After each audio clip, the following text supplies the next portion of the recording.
Hi, everyone. Welcome back to English Unlimited Podcast. I'm Charlie. And I'm Jamie.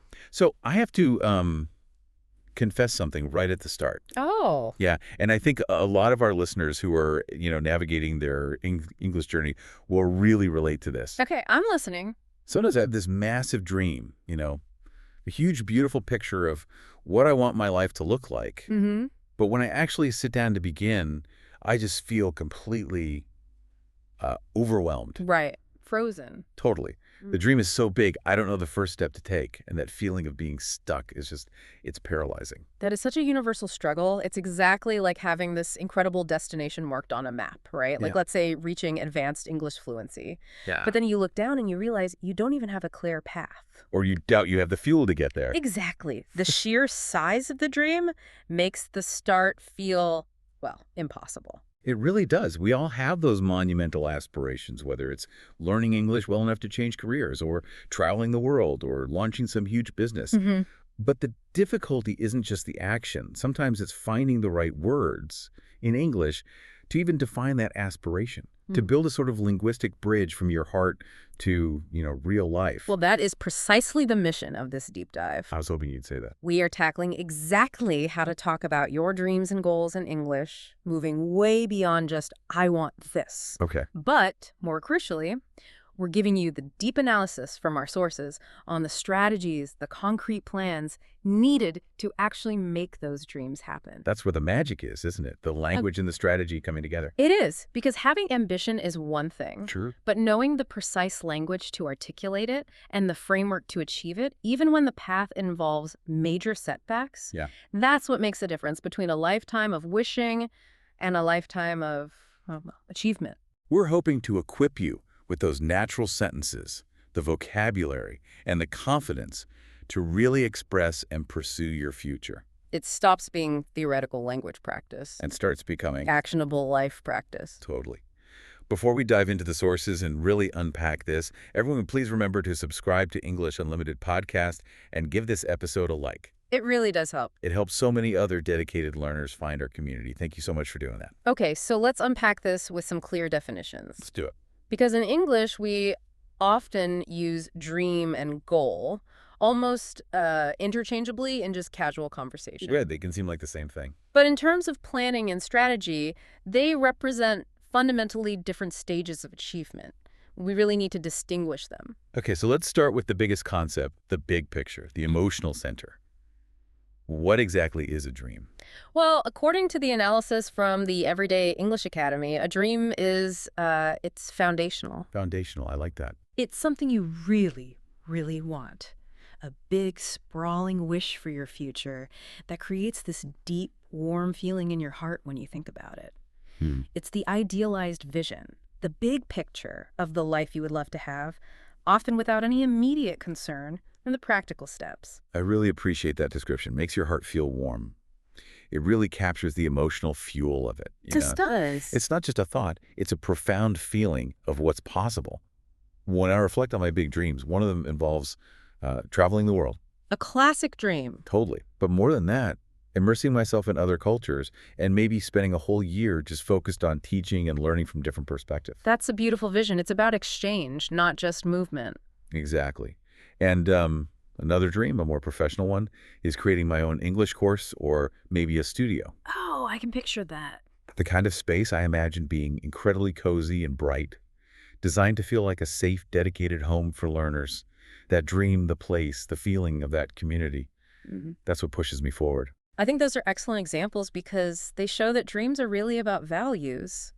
Your dream is about community and professional excellence. I guess so.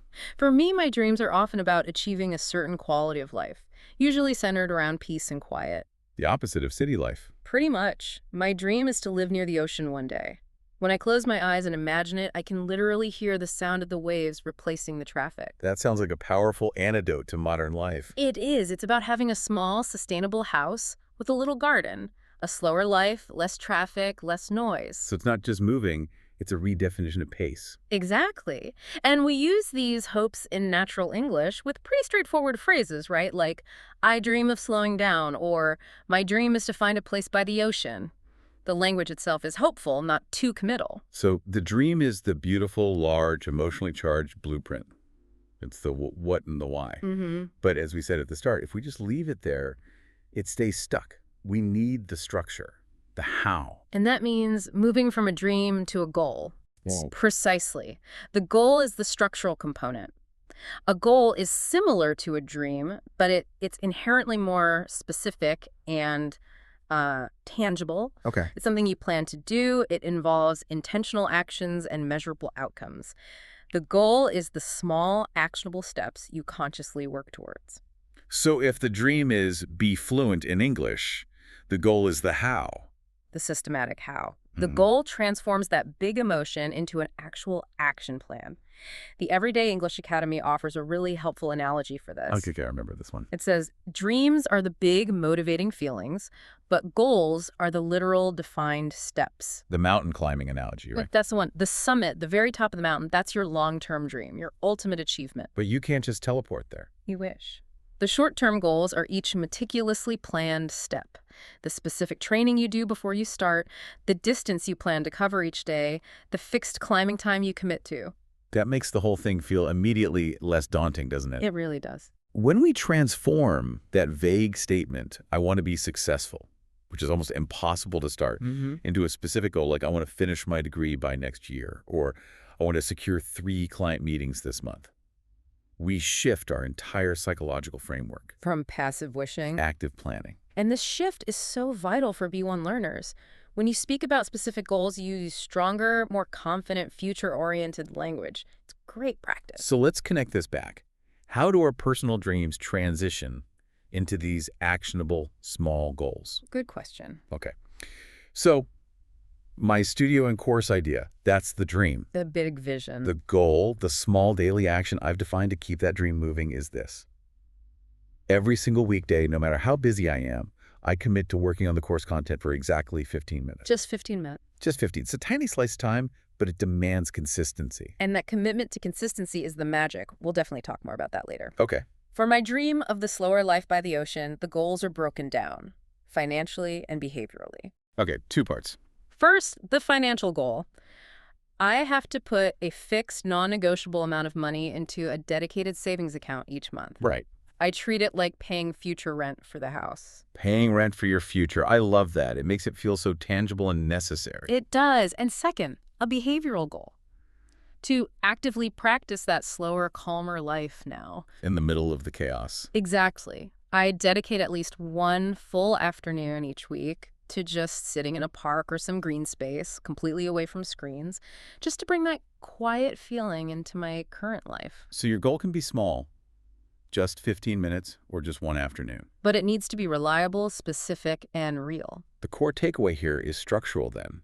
It's not about how fast you manage to move. Oh. It's about establishing a rhythm and making sure you're moving at all, consistently building momentum in the direction of that dream. Exactly. So now that we've established that crucial difference between the, emotionally vast dream and the practically specific goal, let's make sure that you, our listener, have the essential English phrases to articulate these intentions naturally and powerfully.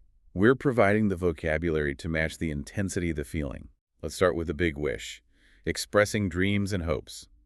When expressing those big, warm-hearted wishes, we need phrases that convey possibility without, implying a rigid, immediate plan. The simplest and most direct way involves using the word dream itself. We often use the preposition of, followed by the gerund, the ing form of the verb. Right. So the structure is, I dream of verbing. For example, I dream of writing a book, or I dream of mastering advanced English. This structure really emphasizes the aspiration, the activity you wish you were doing. And if the focus is more on the result, or like a state of being, we often use the infinitive structure.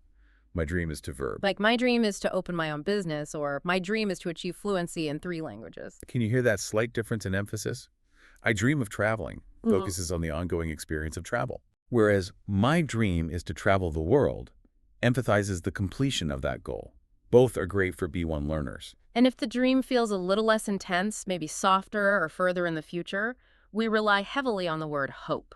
I hope to verb. Exactly. For example, I hope to get a better job someday, or I hope to travel more next year. They sound ambitious, but also realistic. So those three main structures I dream of, my dream is to, and I hope to, are your core toolkit for the big picture. Now for the action plan, the specific steps. Right, expressing specific goals and plans. Since goals are defined actions, the language needs to convey planning, intention, and ongoing effort. The anchor phrase for specific defined intentions has to be, my goal is to verb. It's so powerful because it commits you immediately. We saw Crystal use this when she said, my goal was to improve my English speaking skills by 3 levels within 1 year. It's so clear. We also rely on future intentions that convey active planning.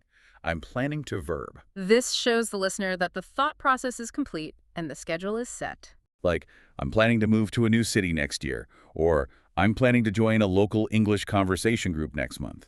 And to convey that you're already deep in the process, showing that commitment, we use the phrase about continuous effort. I'm working towards. I love that one. It's great for intermediate learners because it shows perseverance.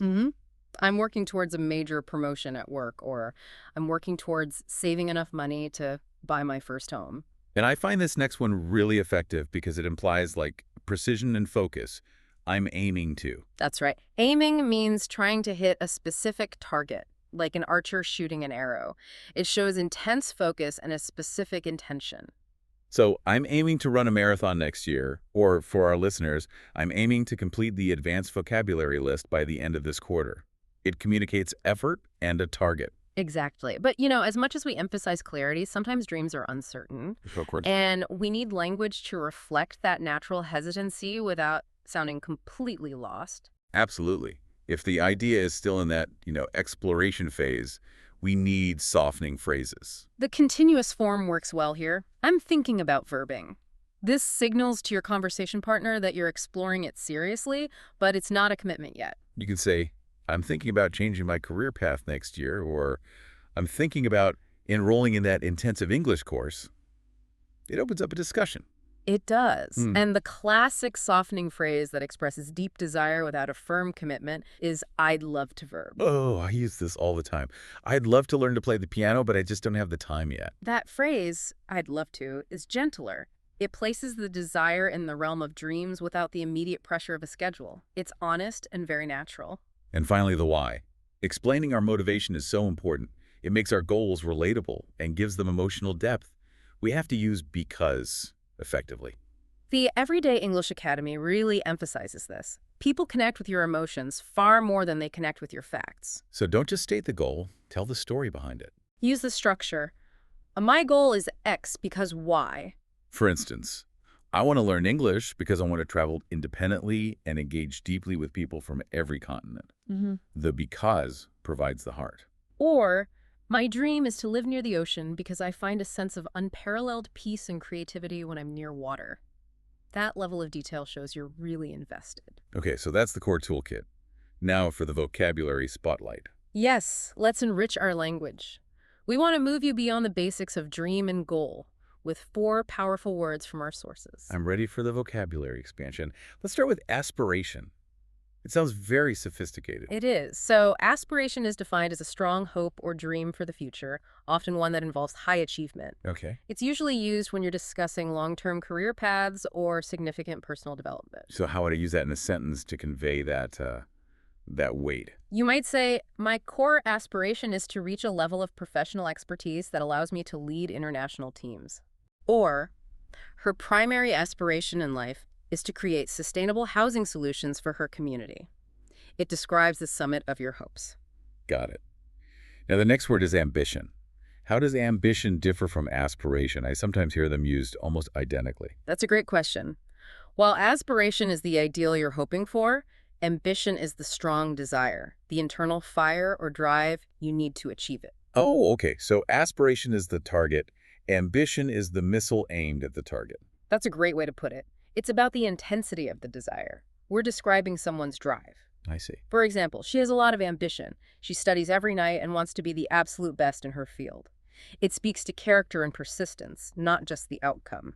That distinction really helps. Now, moving to planning. We stress doing small things every day.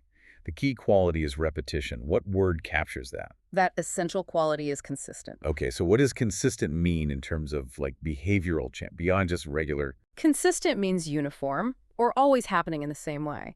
The source from Speak English with Class highlights this contrast.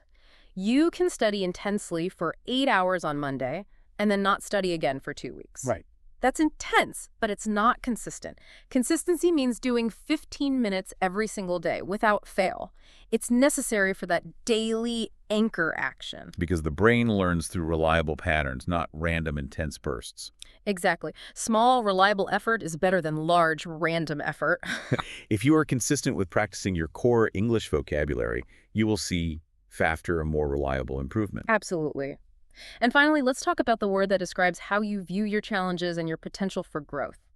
Mindset. Mindset. I hear this word used a lot now. What's the deep meaning here? A mindset is your established set of attitudes or beliefs. It's your underlying philosophy. The source from Speak English with Class gives us a critical framework for this. A positive mindset sees problems as practice, not punishment. That is such a powerful reframing. So if I have a negative mindset, I see a mistake like a grammar error in a job interview as proof that I am a failure, and I stop. That's punishment. But if you adopt a growth mindset, a positive mindset, you see that error not as an endpoint, but as data. It's practice. I see. It tells you exactly where to focus your next 15 minutes of consistent effort. It's an opportunity for growth. So your mindset determines whether a disappointment completely derails you or just redirects your focus. These 4 words, aspiration, ambition, consistent, and mindset, give you the vocabulary to describe your journey with real psychological depth. We have the dreams and we have the language. But we have to address your initial problem, Charlie. Right, getting unstuck. How do we prevent the dream from staying in that overwhelming thinking about it stage? The answer is strategy and structure. This is where we need to introduce something organized that replaces the feeling of being overwhelmed. This is the concept of SMART goals. The name itself implies intelligence and organization, which is the perfect antidote to feeling lost. So the idea is to break down these vast, intimidating dreams into steps that are less overwhelming and, crucially, quantifiable. It requires the goal to meet 5 specific criteria. Let's break down the acronym in detail. S. S stands for specific. This is the immediate shift away from the vague. A goal needs to answer the 5 W questions: who, what, where, when, and why. Instead of the vague, I want to learn English, you have to define the target precisely. Give us a specific, practical example for a learner. Okay, instead of improve my vocabulary, a specific goal is, I will learn 100 new technical English words related to my IT profession by the end of this month. Oh, that's so much clearer. You're defining the number, the topic, and the time frame. Exactly. You can clearly define what success looks like because you know exactly what you're aiming for. Perfect. Okay, next up is M. M is for measurable.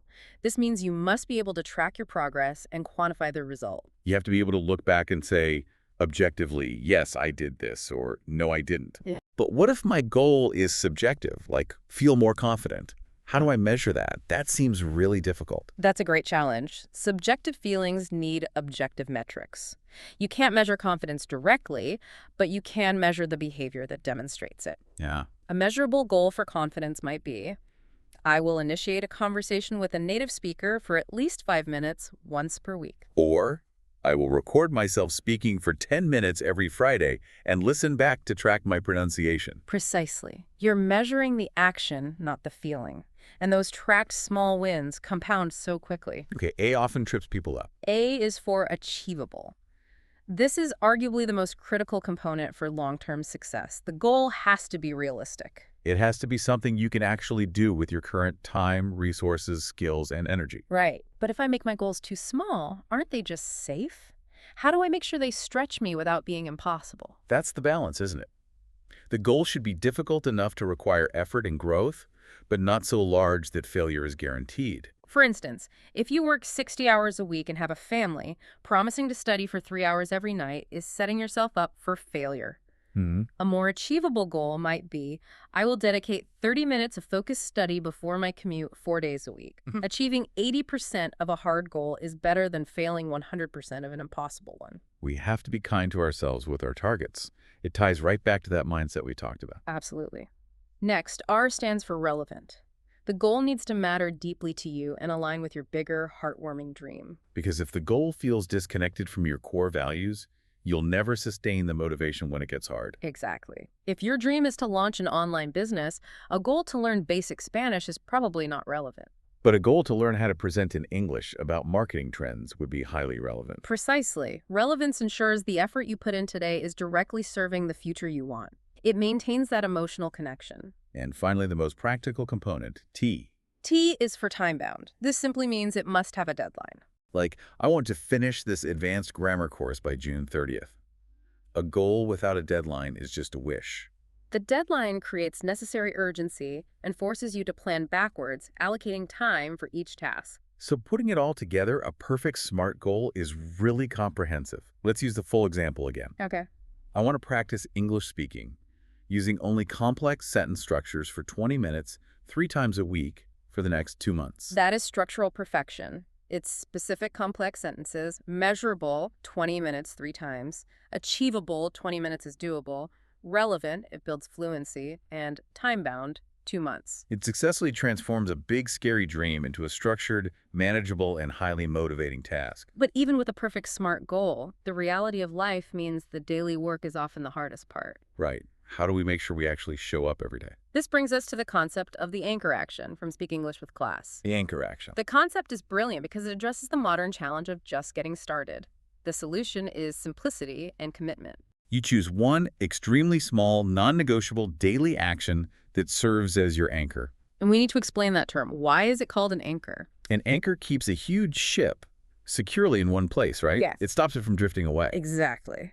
A daily anchor keeps your big dream tethered securely in your busy day, so it doesn't disappear under distraction, stress, or exhaustion. It stops the drift. And the key instruction from the source is that the action has to be, like, ridiculously small. It must be small enough that you'd feel embarrassed not to do it. The source suggests 5 minutes, reading 1 page, or putting 1 coin into a savings jar. It has to be reliable and effortless to start. And crucially, it has to be assigned a fixed time, not a vague sometime today. Correct. Sometime today is so dangerous because it usually just means never. We need to use habit stacking, linking the anchor action to an existing established habit. So instead of study after dinner, you specify, immediately after I finish brushing my teeth at 8 p.m., I will review flashcards for 10 minutes. It's non-negotiable, and it's scheduled. That specificity prevents decision fatigue. How so? Well, if the action is scheduled, I don't have to use my limited willpower to decide whether or not to do it. I just do it. And the psychological impact of this consistency is huge. As the source notes, 15 minutes is the bare minimum, but it's real. It's not fast, but it's reliable. That's every time you do it. Every time you execute that small anchor action, you are sending a powerful message to your subconscious and to your dream.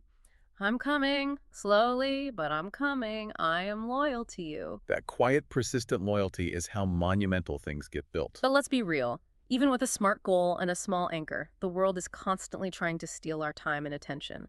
These are the dream thieves. Oh yeah. The source identifies the biggest problems: notifications, endless scrolling, or the temptation to multitask. Right, trying to listen to English practice while also checking your email. When you multitask, the sources explain that your attention gets fractured, scattered across multiple channels, and your brain just tires so easily. Multitasking feels productive, but research shows it decreases efficiency and quality dramatically. You're giving 50% energy to 2 different things, so neither gets your full attention. The solution is to protect your attention fiercely. You have to make that anchor action sacred. So how do we create that protective bubble? We need environmental changes and defined boundaries. Make the action special. Physically turn your phone to silent mode or do not disturb. Close all the unnecessary tabs on your computer. And if possible, move locations. Exactly. Find a specific chair, what we can call the focus corner, where you only do that 15 minutes of dedicated dream work. That separation is key. You're conditioning your brain that when you sit in that specific chair, it's focus time. Precisely. Protect a short block of time, 10 to 15 minutes, where your dream is the star of the show and everything else is blocked out. That small act of setting boundaries is one of the strongest demonstrations of loyalty you can give to your aspirations. It confirms you're serious. Even if it's only for a very brief period. Okay, so we've laid out the perfect plan, but we can't ignore the reality that any journey toward a big dream will inevitably include difficulty, disappointment, and outright failure. We have to address how to handle that adversity. This is where we need to develop emotional resilience and the guts to fail. as Denzel Washington famously described it. But let's start with the inevitable reality of setback. The analysis from Ahmed Ismail is so insightful here. It states plainly that pain is a fundamental part of life. Right. We will experience disappointments, failures, and loss. Sometimes due to things beyond our control, like health issues, and sometimes because of poor choices we ourselves make. And when those moments hit, it's incredibly easy to slip into bitterness and ask that victim question, why is this happening to me? The pivotal insight is that the pain itself isn't the end, it's the catalyst. Pain fundamentally changes us. How so? It develops strength, character, and wisdom that can only be forged in difficult, uncomfortable times. Those moments of heartbreak or failure are not meant to leave us the same. So the disappointment isn't there to stop you, but to prepare you for the next, more successful level of the journey. Exactly. That difficulty is an opportunity to get stronger, to deepen your character, and to gain confidence rooted in survival, not just comfort. When adversity hits, we are presented with a choice. Which Ismail describes starkly. You can become bitter, choosing to complain, blame others, and give up, or you can become better. Choosing to rise with a new passion, a new focus, and a fire forged by that experience. We have to internalize that realization. The pain is not there to stop your progress. It's there to prepare you, to raise your understanding, and to grow you into the person capable of sustaining that dream once you achieve it. This leads us directly to Denzel Washington's powerful philosophy on risk and failure. He argues that nothing genuinely worthwhile in life is achieved unless you are willing to take risks. To settle for a life that is less than what you are capable of living is the real failure. And he deliberately challenges that common, culturally safe advice that so many of us get. Always make sure you have something to fall back on. Ah, yes, the safety net. But Denzel's counter-advice is transformative. If you are going to fall, you should deliberately fall forward. Fall forward. I love that. It means that even when you stumble, you are moving in the direction of your eventual target. Your failure isn't a retreat, it's an aggressive forward motion. It means the failure itself is integrated into the learning process. It's preparation. He insists that failure is absolutely inevitable. You will lose, you will embarrass yourself publicly, you will be terrible at new things at first. And you have to embrace it. If you're comfortable all the time, or if you never fail, you're simply not trying hard enough. That's the crucial, uncomfortable truth. Let's look at the classic example of Thomas Edison. He conducted 1,000 failed experiments while seeking the light bulb. 1,000. But we only remember the 1,001st attempt, the success. The failures weren't wasted time, they were necessary data points. Every single failed experiment was one step closer. Denzel Washington shared a deeply personal story that proves this so beautifully. Early in his career, he failed a crucial audition for a Broadway musical because his singing wasn't good enough. Public embarrassment and rejection. He could have quit acting in musicals or retreated to safe roles, but he didn't quit. He didn't fall back. He continued to study, to audition, to move forward. And the payoff. The incredible payoff came 30 years later.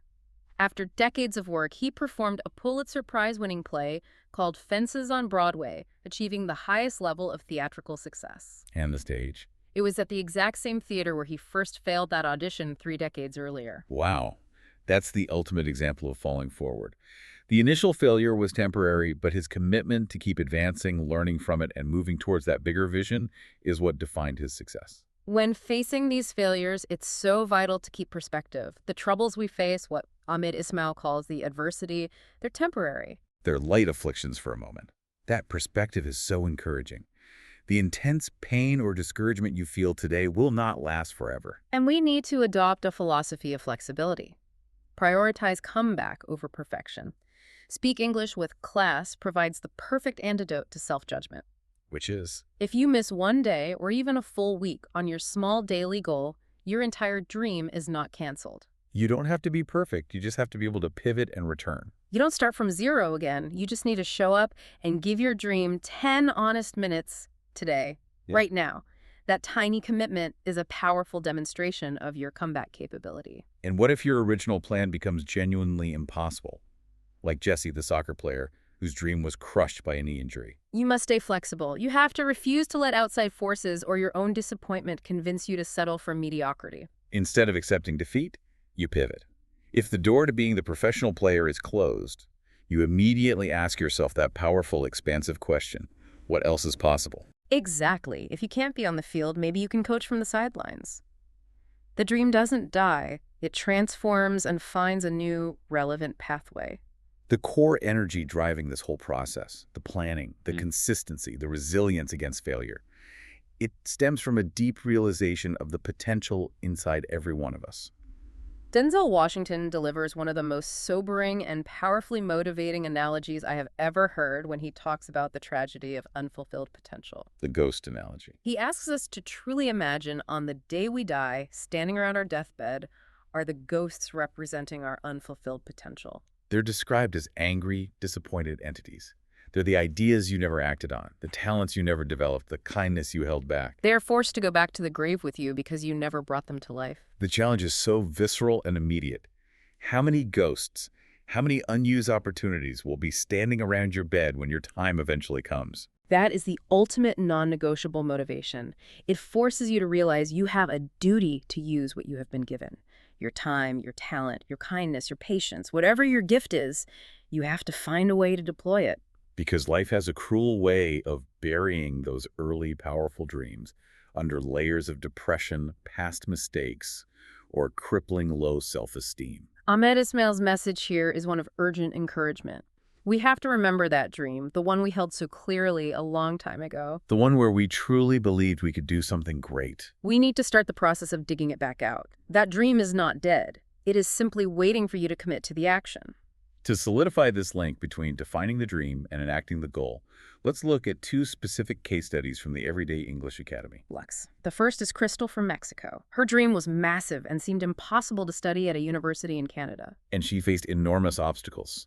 Fear that her English wasn't perfect, significant financial barriers, no existing network in Canada. These obstacles would stop most people, but she applied structure. She turned that overwhelming dream into a series of achievable, time-bound goals. Okay, what were they? First, she would improve her English by one proficiency level within a fixed 12 months. Second, she would save a fixed amount of money every single month. And third, she would apply to 3 specific universities. Because she transformed that scary dream into a detailed, measurable goal with clear steps, she achieved it. She was accepted and is now successfully studying in Canada. Her success was a direct result of moving from I wish to my goal is. And the second example is Jesse from Brazil.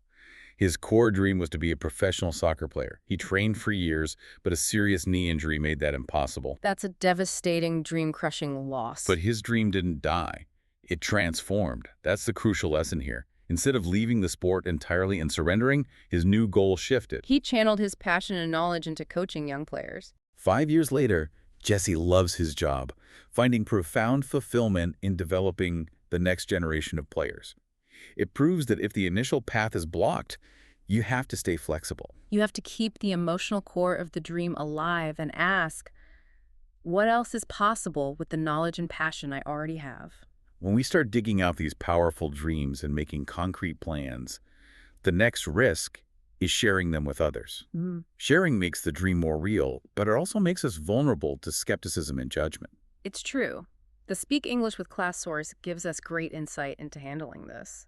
Sometimes, when people discourage you, their words are not really about your limit or your capacity. They're often about their own fear. They prefer comfort, safety, and the predictability of mediocrity, and often, subconsciously, they want you to stay there with them. Your ambition can sometimes highlight their own lack of action.